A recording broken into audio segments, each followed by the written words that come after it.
Bumble is down like 92%. And to be honest, I'm not even really surprised. It's not just you. Everyone hates dating apps now. So the other day, I was thinking about dating apps, right? And I was wondering how they were getting on. And it turns out that they are not doing great. Bumble's actually down 92% since it first went public. And Match Group, the company which owns basically every other dating app. How is that not considered a monopoly? Is that legal? They have a monopoly on dating, essentially. Is doing pretty badly as well. People are falling out of love with 65%. dating apps. And this is affecting Gen Z in particular, who are becoming less likely to spend money on the apps. In fact, Forbes Health ran a survey and found that 79% of Gen Z respondents had reported experiencing some form of dating app burnout. Dating app burnout. You might have even seen that the companies have resorted to some interesting marketing techniques. For example, Bumble got in trouble for some ads that they ran trying to convince women to no longer be celibate, I guess. You know full well a vow of celibacy is not the answer. Thou shalt not give up on dating and become a nun. I mean, why are people even surprised or outraged about this? Maybe for the first year or two, these were actual dating apps, but then after that, they just became hookup apps. So all they're saying is the elephant in the room, right? They're just addressing the elephant in the room. Hook up on these apps. That's what it is. People weren't too happy with these adverts. Now, this is a far cry from the promise that dating apps made for us. When they first launched, it would be difficult to believe that around a decade later, they'd be launching $500 a month membership program. $500 a month for a Tinder membership? Brother, you are insane. Why would you pay $500 to be on a dating app per month, by the way? $500 per month to be on a dating app when the women on the dating app are probably not going to be interested in men that have to pay $500 to be a part of a dating app. If we try to understand how we ended up here, we maybe can come to some interesting conclusions, not just about these apps, but maybe about human relationships more broadly and the assumptions that we might make about each other. The first thing that's worth explaining is that the decline of these apps is in large part a signal of broader trends in technology. Right. There's this idea of enshittification, the phenomenon of online platforms degrading the quality of their services over time, leading to an overall decline in user satisfaction and overall value. This is something that's really broad across technology. It is best characterized through Airbnb, starting initially as a promised land where you could rent out a spare room at a fraction of the cost of a hotel, but ending up in a situation where people are paying $200 cleaning fees. Exactly. And I love a good hotel, but I'm not going to lie. For a little bit, Airbnb did have them on the ropes. They had the advantage of COVID. People were trying to distance themselves, but like everything else, they ruined it with the hidden fees. And here's the problem.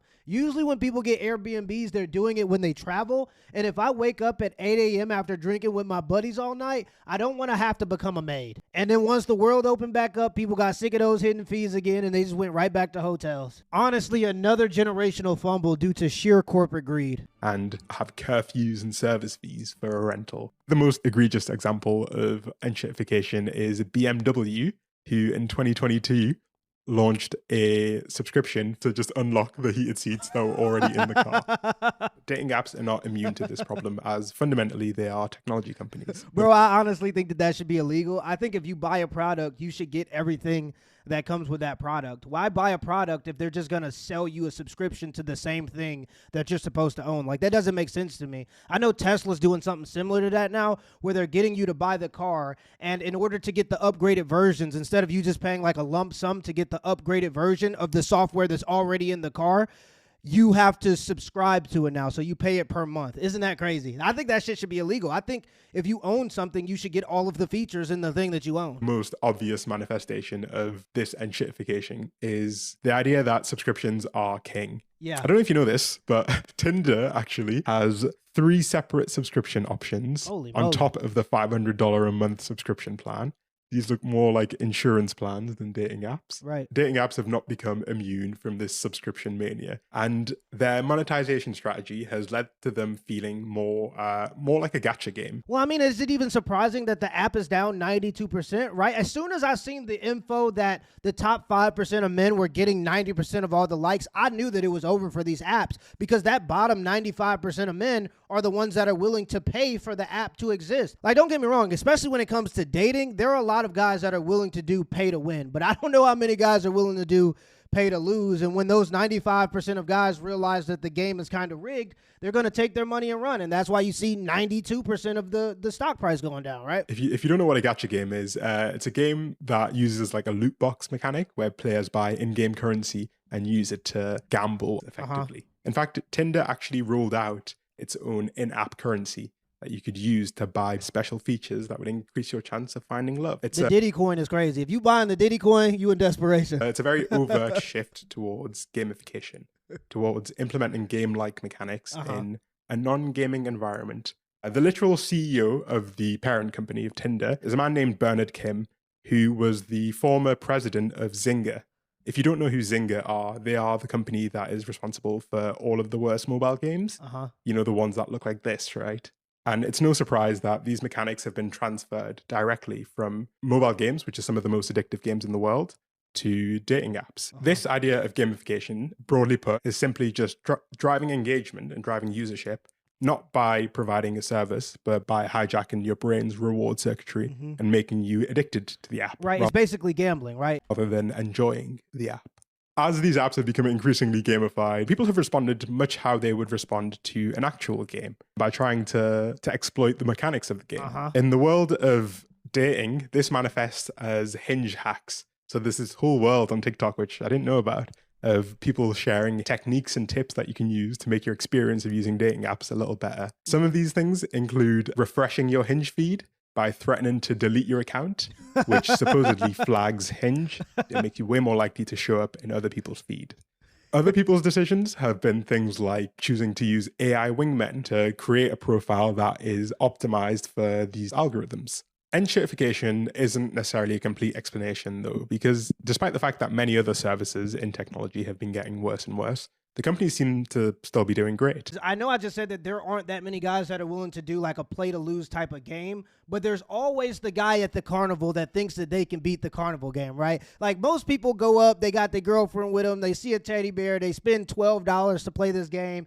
And then after 1 or 2 games, they realize it's rigged. But then there's always that guy that keeps doubling, tripling, quadrupling down, thinking that he can beat the system. So he keeps putting his money in this vending machine that ain't giving him nothing. And the teddy bear was only worth $10. So I know I said that there aren't that many dudes that are willing to play a pay-to-lose type of system, but there's always that small percentage. And all you really need is a few suckers that are willing to give up all their money thinking they could beat the system. And there are some unique dynamics of these apps that make them especially prone to collapse and that can help us understand the mass exodus. Part of it is simply the fact that these apps promote the idea that they'll literally change your life. Right. Hinge, for example, markets itself as the dating app designed to be deleted, which is an extremely big promise. You know that's a lie. It's a promise that I personally, as a cynic, feel like isn't necessarily true. Hinge is owned by a $9 billion company. So, you know, I don't think they want you to delete any of their apps. I should mention that I try to consult a variety of sources, and sometimes that leads you, especially with dating, down some uncomfortable rabbit holes. And so I want to maybe address a few preconceptions that people can often have after having had a bad experience with dating apps. They're not an enjoyable experience for anyone, regardless of gender identity. Around 80% of women report feeling some level of burnout, and around 74% of males report feeling some kind of burnout as well. The unenjoyable experience is pretty evenly split across the aisle. We have some very different problems that occur, but no set of problems is one more significant than the other. Interestingly enough, men outnumber women 3-1 on Bumble and Tinder. Of course. And yet women report higher rates of negative experiences. That plays another huge part, right? So you have this 95% of guys that are essentially paying for this app. The top 5% that probably aren't paying are the ones that are getting all of the likes. And then all of the systems and mechanisms they put into place isn't to cater to that 95% that's actually necessary for the app. Like if you look at something like the height filter, why as a man didn't they have a baby mama filter, right? Why didn't they have a weight filter for men? That would more cater to that 95% of men that are paying into the app. But instead, they kept deciding and doubling down on catering to the people that weren't necessarily keeping the app afloat. And I think when the app doesn't serve the people who's paying for it, there are going to be people that just stop playing the game, right? That's not to invalidate the fact that men obviously have incredibly high rates of negative experiences, but rather to emphasize the fact that nobody enjoys the experience of dating apps. The grass isn't greener on anyone's side. Men are far more likely to experience feelings of rejection, feelings of being ignored, whereas it seems like the issues that women report are more, well, they're different. They're different at least, right? So a 2023 survey found that over half of women under 50 who'd used dating apps had been sent a sexually explicit message that they didn't ask for. What is that game, bro? What is that method? What is that meta? Somebody please explain to me. I've never been a pickle sender. I've never been the type of dude that just laid back from the right angle, took a picture, and just sent it off into the metaverse or to the stratosphere to go to some late. What is that method? Does that actually work? Somebody create an alt account and then tell me in the comments if you've sent your pickle before. Does that method work? Like, because I feel like it doesn't work, but there's so many dudes. The sheer number of dudes that do that method tells me that I must not know something about the game. Like, does it work to just send out your pickle? What's the point of doing that? I've never understood that. I've never understood that method, bro. Which I think is an insanely high statistic. But generally, the issues that lead people to feel burnt out are more broadly the failure to find a good connection, being ghosted, being lied to, feeling rejected, and having boring or not substantive. I'm not going to lie, when it comes to being disappointed by people, being ghosted or lied to, or when it comes to the feeling of being rejected on the female side, there are some women that set themselves up for that. When you go to a date or when you're meeting and you're trying to get to know somebody and it's serious, they need to know if you have 2 kids. That's something you got to tell them up front. They need to know that the picture that they seen of you is 5 years old when you was 25 pounds lighter. They should know that. And so there are a lot of ladies that take these pictures and use these filters from the perfect angle and they upload this stuff and they start to believe that that's actually how they look. And when there are guys that go on these dates, they feel like they being catfished, but they're not going to tell you that, right? So because they've invested time and money into this experience, they might sleep with you, but because they feel manipulated and lied to going into the situation, after they sleep with you or the next day, they're not going to talk to you no more. And so it's like, yeah, being ghosted or being lied to, but that's going to play on both sides, bro. I'm sure there's a lot of dudes who try to set up dates and then never get a message back. And there are a lot of women that go on dates with these dudes. They probably sleep with these dudes, but because they were lying about what they look like or they were lying about their situation, and you could say that not telling somebody isn't lying and technically you'd be right. But I'm saying once they find out and they stop talking to you, you can't really blame that person. And I'm saying that because I know a lot of dudes that have been in those situations where they go to meet up with a woman and she got kids and she didn't tell them, or she looks like a totally different person because the picture was 5 years old when she was 30 pounds lighter. Now, let's maybe understand a bit more about the user experience and what kind of leads to these super high rates of dissatisfaction and whether dating apps are actually benefiting from this or not. Because it seems like they aren't benefiting from this huge level of dissatisfaction that people are experiencing. I want to explain a little term from economics called adverse selection.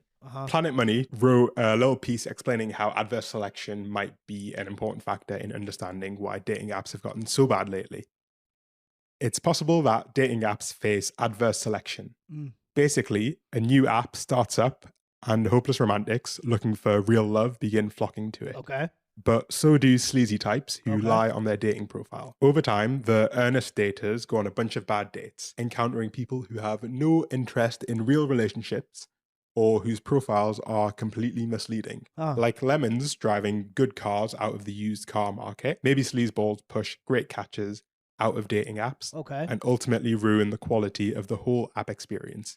So people go to a new app in the hopes of finding something better, and the cycle starts again. Right. This idea of adverse selection is basically the idea that people can take advantage of, the meta on dating app to promote themselves as something they're not, and ultimately lead honest, well-intentioned users to feel like the apps don't have any other honest users. Right, and that's kind of what I was just talking about. It happens on both sides, I'm sure. To feel like the apps don't have any other honest users because they're only interacting with people who know how to game the app. Right. This is this whole idea of, hinge hacks or using AI tools to beat the system. It doesn't necessarily make you a better person on a date, but it makes you more representative of what the market supposedly looks like to someone who's just downloaded the app. And it makes people who download the app feel like everyone is awful. There is a way to actually minimize these bad apples. This is something that's actually been done before. If you can give the users as much information as you can, they can make more informed decisions, right? Okay. That's intuitive. However, the more information you provide to those users, the harder it makes for the app to be gamified. Because They can't rely on the fact that you don't know things about other people. That's a cold game, bro. So basically, they keep certain information and then they put it behind a paywall, so you have to pay for upgrades in order to really get an honest perspective of who you're dating. That's a cold game. See, that's the problem. A lot of this stuff is so driven by profit that they disregard the people who actually use their app. And at some point, businesses can't just be about making money. At some point, you do have to prioritize the people that are actually using your app. And I think this is a great way to make money, but it's obviously going to turn a lot of people off because they're going to have these bad experiences. There's going to be more of them. But that's a cold game. I never really thought about that, and that's a great point. If you hide the information and make people pay for it, you can make more money on the app. This is most clearly shown in the fact that Hinge's premium program, Hinge Plus and Hinge X, they both allow you to actually add more information about yourself. They allow you to filter your dates by location, by activity, and to fine-tune exactly what you're looking for, which inevitably leads to a better dating experience, right, and reduces this problem of adverse selection. And this isn't just theoretical. We can take the example of OkCupid, which has actually gone through a bit of a transformation from being a dating app that dealt with this problem of bad apples a lot better than the new school of dating apps into gradually becoming another Tinder clone. I found this comment of someone who described their experience, and I think it captures quite well what's going wrong with these apps. OkCupid used to be really great before they were sold off to Match. Match is the company that owns Tinder and Hinge and all of the other ones. It was a pretty simple concept that worked really well. Start people off by forcing them to answer at a minimum like 25 matching questions around things like politics, religion, handling money, hygiene, etc. Yeah, those are all important topics, and if you can clean those off before you even get to the table during a date, then that'll be great, because politics and religion especially are going to be two important things. Core factors that people would consider when dating, essentially. But the kicker was that you also got to specify how you would like your potential match to respond to the same question. And you got to weight that response based on how much you cared about that particular question. Wow, After about 25 questions, you could always get a large enough sample size to match people, but it worked best at matching people that had answered over 100 questions each. It was like magic. Anyone with over an 80% match on that site always ended up being a surefire, amazing conversation. But to be honest, I don't think that people would even want to engage in that type of stuff anymore, because that actually takes an attention span. Sitting down and answering 100 questions like it's like a job application or something that's preparing you for a job doesn't seem like something that a lot of Gen Z would be interested in, because there's a lot of people who say they want love, but unlike every other thing that people are willing to work for that they actually want, people feel like they don't have to work for something like love. I don't know. It's such an interesting thing. But I don't think that there'd be that many people that would be interested in answering 100 questions in order to get on a dating website anymore. What this person is describing, without necessarily realizing, is this idea of adverse selection, right? The idea that just by having more and more information about who your potential matches are in terms of their interests, their likes, their personality, you can basically make dating apps be fantastic. However, the issue with that is that they can become a bit too good, right? And you end up in the situation where every person you match with is actually a pretty good person, and you're therefore extremely likely to quit the app. The ideal situation for these apps is this weird middle ground where they want you to find someone you like, but not too often, and not someone that you like too much, because then you delete the app. But they don't want you to have zero matches, because that means that you'll delete the app super quickly. Yeah, and then they act surprised when all of the guys who are paying to keep the app afloat have left. It's because they're getting zero matches. Of course, they're not going to play a rigged game. It's kind of the optimal model of a dating app. Only a sucker would do that. Variable ratio reward, where you get a reward at an unpredictable interval, and you get a reward that's big enough every time to keep you chasing the next one, like a slot machine. And they're playing this like balancing game, and they're clearly not doing a very good job at it. When it comes down to it, ultimately, people want what they've always wanted, which is meaningful connection with others. And I think the real danger here is that people have been generalizing their experiences on dating apps as broader generalizations of how, quote unquote, society is today. And I think that's a big problem, because I would hope that most of us understand that, say, social media isn't necessarily a one-to-one representation of how people behave in real life. But the problem is people don't meet in person anymore, because the social media apps and the dating apps have monetized it so much that people don't even want to put in the effort. It's such an easier process to get rejected in a DM than it is to walk across the bar and then talk to some lady, spark up a random conversation. And so there are a lot of guys that want to live in the DMs, right? But there's also the aspect of this. Once guys realize that the Tinders and the dating websites and the social media apps don't work anymore, they're choosing choosing to not engage with any of it. So there are a lot of guys that are kind of just on strike. They're in limbo. They just don't even want to try to pursue women anymore. And it's gotten to the point where there was the first female CEO of Tinder. She actually quit her position as CEO at Tinder to go start a new website. And it was essentially just a software of AI to help people deal with the loneliness epidemic, right? So they kind of created the problem, and now they're trying to sell us the solution by making these AI chatbots to help us with the loneliness epidemic. But that's where we are now. It's gotten so bad that guys have just kind of stepped away from even the dating apps, and that's so replicated in the data that you got these CEOs of Tinder moving over into the sphere of trying to help people with the loneliness epidemic, right? So yeah, it's just the microwave society, right? Like results in 60 seconds. Everybody just got so used to being able to do it through social media apps that people don't even really have the social skills anymore to walk up to people in person and to receive it in a way that isn't disrespectful to the guy. And just there's a bunch of different elements, but you get what I'm saying. Took Twitter posts, for example, to be the representation of how everyone behaves in general. You'd be scared to go outside. If you took Instagram Reel comments, you'd think everyone was incredibly racist all of the time. It's an algorithmic mirage. Right. Yeah, exactly. It's an algorithmic mirage, right? These algorithms are so capable of building a mirage that makes you think that what they are showing you is simply a direct representation. Well, it's because they show you things that make you angry, because when you're angry, you're more likely to stay on that. Like, I've never seen more people, somebody spend as much time on an app as I have on Facebook seeing two people argue. Like, they'll go back and forth for hours, and then they'll leave, and then hours later somebody respond, and then somebody respond to that. So they know what gets you going are the things that outrage you. And so they just show you things that make you outraged. And of course the algorithms are fake, but the results that they can have in society from skewing people's perspectives are definitely real. And so, yeah, of course the algorithms are fake, but the consequences of people seeing it over and over and over again are definitely real. And so I think that there's a huge swath of society that's actually just being manufactured because the algorithms are showing people certain things. Of what reality is, when it's been filtered through layers and layers of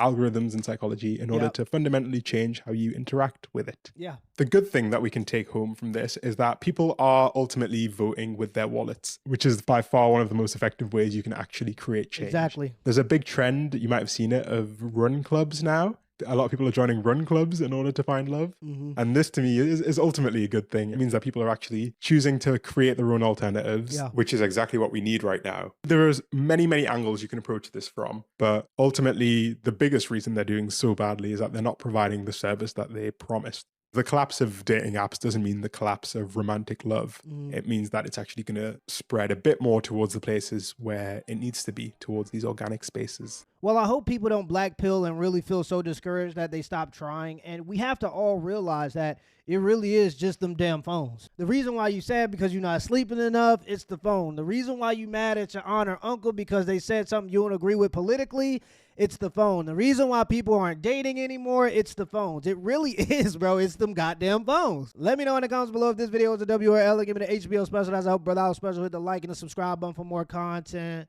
Till next time.